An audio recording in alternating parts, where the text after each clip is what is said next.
Assalamualaikum warahmatullahi wabarakatuh. Salam sejahtera, salam persatuan Nusantara, dan salam sehat untuk kita semua. Ada kabar yang mencengangkan. Ada sebuah video yang mengabarkan bahwa jumlah keturunan baru yang ada di Indonesia itu mencapai 4 juta jiwa. Bahkan yang tidak didata itu lebih. Karena yang 4 juta jiwa ini yang tercatat di Robito Alawiyah. Selebihnya yang belum tercatat masih banyak.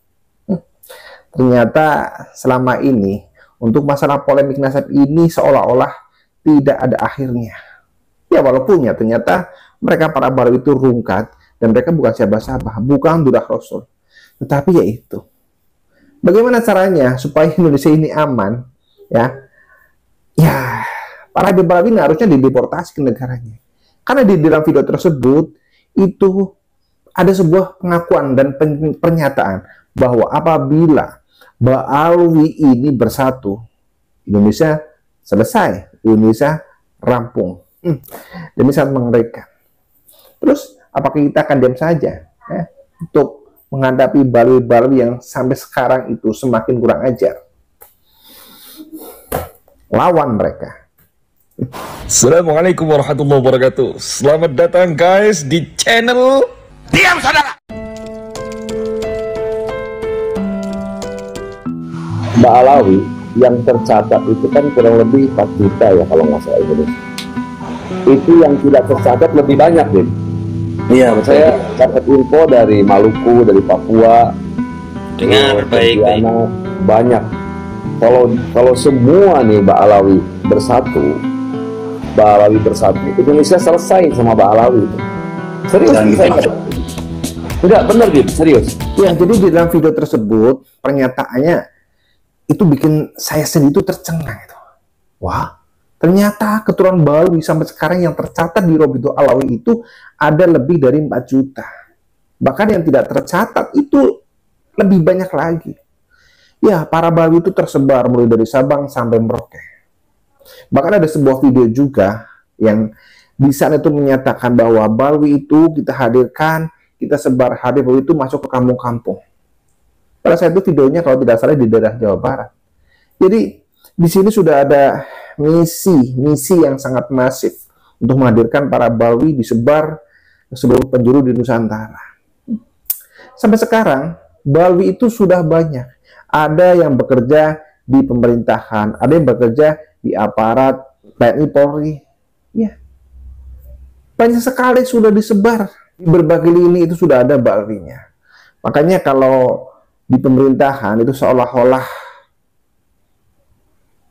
bisu, ya karena saya yakin di sana ada Ba'alwinya.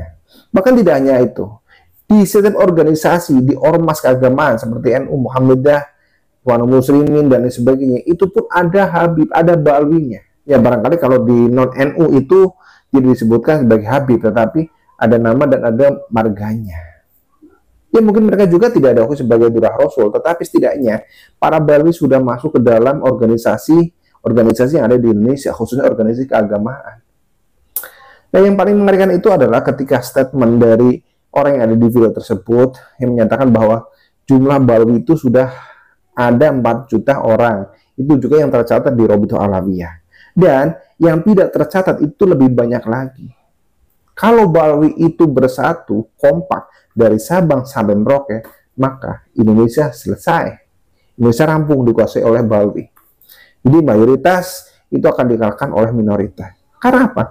Di Nusantara ini mayoritas adalah Islam Ahli Sunnah wal Jamaah, khususnya An-Nahdiyah, khususnya NU, yang mempercayai tentang Zuhdah Rasul. Sehingga sejak zaman dulu, para Habib Ba'alwi itu sudah dianggap sebagai ketua Rasulullah. Dan setiap kata-katanya itu dengan doktrin-doktrin mereka akan diikuti oleh para muhibbinya, oleh para muslim.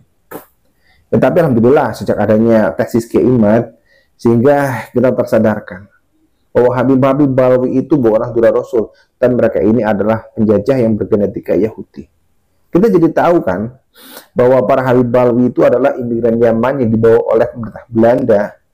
Kemudian di sini dengan senok hogronya untuk bagaimana caranya mengatur strategi ya yang menjadikan Utsman bin itu sebagai aktor utamanya untuk memporak-porandakan Indonesia lewat fatwa-fatwanya. Habib Usman bin Yai itu dijadikan oleh pemerintah Belanda sebagai pion untuk meredam perjuangan para pejuang serta para ulama. Ya, dari Habib Balawi juga dulu pernah menyatakan bahwa thariqah ini sesat, sehingga banyak sekali ulama-ulama Nusantara yang dibunuh, yang menjadi korban. Ini sangat berbahaya. Jadi dalam hal ini saya kepengen dari pemerintah itu juga turun tangan untuk menyelesaikan masalah nasab. Jangan dianggap bahwa masalah nasab ini hanya masalah ormas saja. Ya, menurut dari Menteri Agama bahwa adanya Balawi ini ibaratnya ya, jangan dianggap buaya itu sebagai cicak. Jangan anggap Balawi ini hanya orang-orang imigran yang tidak ada bahayanya, yang tidak ada pengaruhnya. Jangan. Buaya jangan dianggap sebagai cicak, jangan. Karena Balawi ini itu adalah kelompok yang berbahaya. Kalau dari klan-klan lain yang otaknya itu otak biasa, mungkin tidak begitu berbahaya, tapi Balawi ini otak-otaknya ada otak-otak Yahudi. Yang kita tahu bahwa genetika Yahudi itu memang di atas rata-rata. Mereka cerdik, licin, dan rai. Iya. Jadi sekarang ketika pribumi bangkit melawan mereka, itu adalah anugerah yang sangat luar biasa.